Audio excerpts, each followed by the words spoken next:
Hi friends, welcome to Rani's kitchen. నేను మీ రాణి.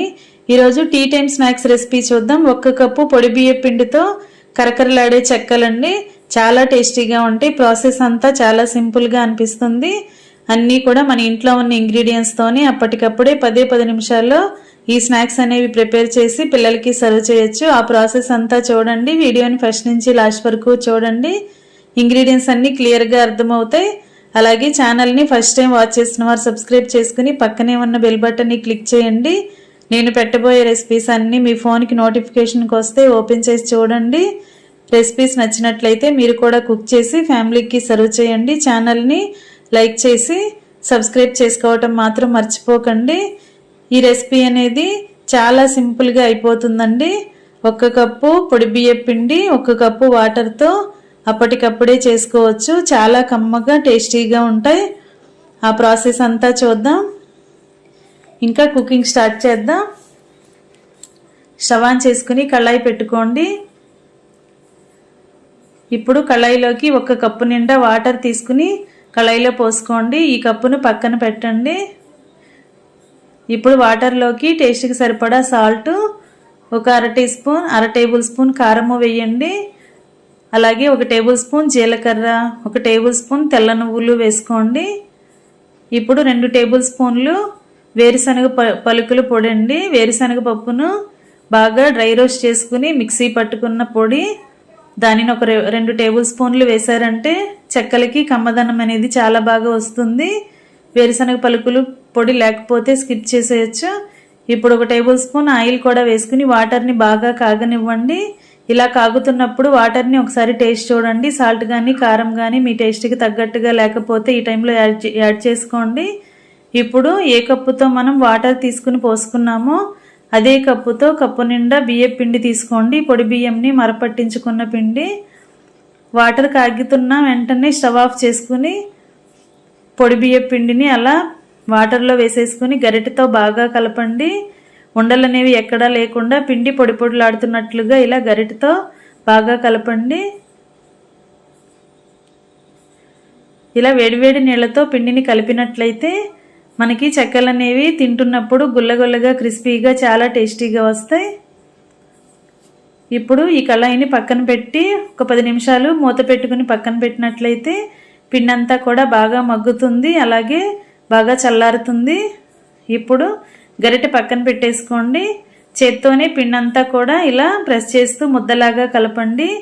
పిండి అనేది చేతులకి అంటుకోకుండా ఉండాలి అంటే 1 టేబుల్ స్పూన్ ఆయిల్ మరలా వేసుకోండి. మనం వాటర్లో కాగుతున్నప్పుడు ఆయిల్ వేసాం కదా, పిండి అనేది ఇంకా అంటుకోదండి. ఒకవేళ అంటుకున్నట్లు అనిపిస్తే చేతికి కొంచెం ఆయిల్ని అప్లై చేసుకుని ఇలా కొంచెం కొంచెంగా పిండి ముద్దల్ని తీసుకోండి.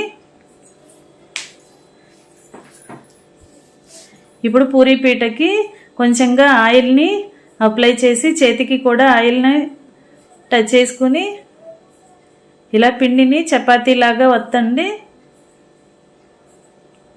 ఈ విధంగా నేను చూపించే విధంగా వీలైనంత పల్చగా చేసుకోండి. అంచుల వరకు కూడా పల్చగా రావాలి.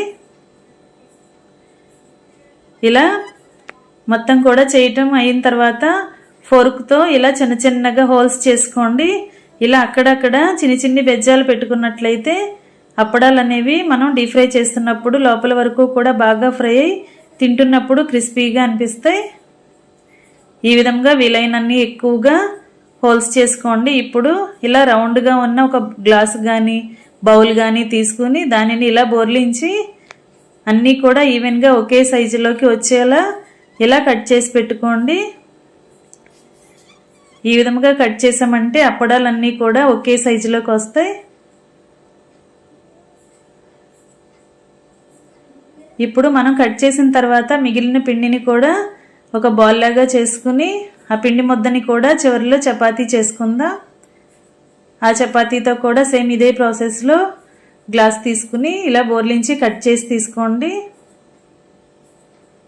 అంచులు అనేవి విరిగిపోకుండా చాలా జాగ్రత్తగా కట్ చేసుకోండి.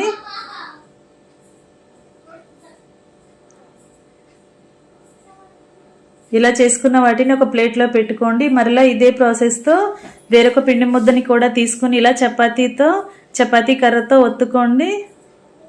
అంచుల వరకు కూడా వీలైనంత పల్చగా ఒత్తారంటే ఆయిల్లో వేసిన తర్వాత క్రిస్పీగా ఫ్రై అవుతాయి. సేమ్ ఇదే ప్రాసెస్లో ఫోర్క్తో ఇలా చిన్న చిన్న బెజ్జాలు పెట్టుకుని హోల్స్ పెట్టుకుని గ్లాస్తో ఇలాగే సేమ్ బోర్లించుకుని రౌండ్గా కట్ చేసి తీసుకోండి. ఇలా కట్ చేసిన పిండిని మరలా ఒక చిన్న పిండి ముద్దలాగా చేసుకుని చివరిలో వేరొక చపాతీ చేసుకోవచ్చు. ఇదే విధంగా మనం కలిపి పెట్టుకున్న పిండి అంతా కూడా అప్పడాలను కట్ చేసి తీసుకోండి. ఈ ప్రాసెస్ అంతా చాలా ఈజీగా అనిపిస్తుందండి. చాలా తక్కువ టైంలోనే మనం ఎక్కువగా అప్పడాలను చేసుకోవచ్చు. ఇలా చేసుకున్న తర్వాత కొన్ని వేరొక ప్లేట్లో పెట్టుకుని పక్కన పెట్టుకోండి. ఇలా అన్నీ కూడా ఇదే విధంగా చేసుకున్నాం కదా, ఇలా పల్చగా చేసుకోండి. ఇప్పుడు స్టవ్ ఆన్ చేసి కళాయి పెట్టుకుని డీప్ ఫ్రైకి సరిపడా ఆయిల్ పెట్టుకోండి. ఆయిల్ కాగిన తర్వాత ఇలా అప్పడాలను ఆయిల్లో వేసుకోండి. ఫ్లేమ్ మరీ హైలో ఉండొద్దండి, మీడియం ఫ్లేమ్లోనే వీటిని ఫ్రై చేసుకోండి. ఒకవైపున ఫ్రై అయిన తర్వాత వెనుక వైపు కూడా టర్న్ చేసుకుని రెండు వైపులా ఈవెన్గా ఫ్రై చేసుకోండి.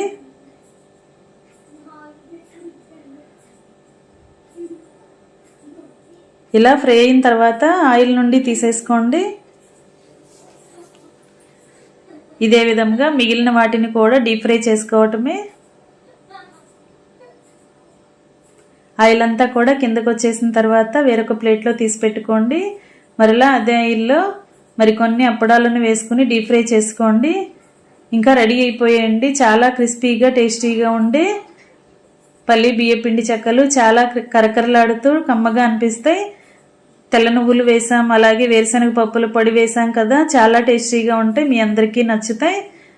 ఖచ్చితంగా ట్రై చేసి చూడండి. అలాగే ఛానల్ని ఫస్ట్ టైం వాచ్ చేసిన వారు సబ్స్క్రైబ్ చేసుకుని పక్కనే ఉన్న బెల్ బటన్ని క్లిక్ చేయండి. నేను పెట్టబోయే రెసిపీస్ అన్నీ మీ ఫోన్కి నోటిఫికేషన్కి వస్తే ఏ రోజు రెసిపీ ఆ రోజు ఓపెన్ చేసి చూడండి. రెసిపీ కానీ మీకు నచ్చినట్లయితే మీరు కూడా కుక్ చేసి ఫ్యామిలీకి సర్వ్ చేయండి. వీడియోని లైక్ చేయండి.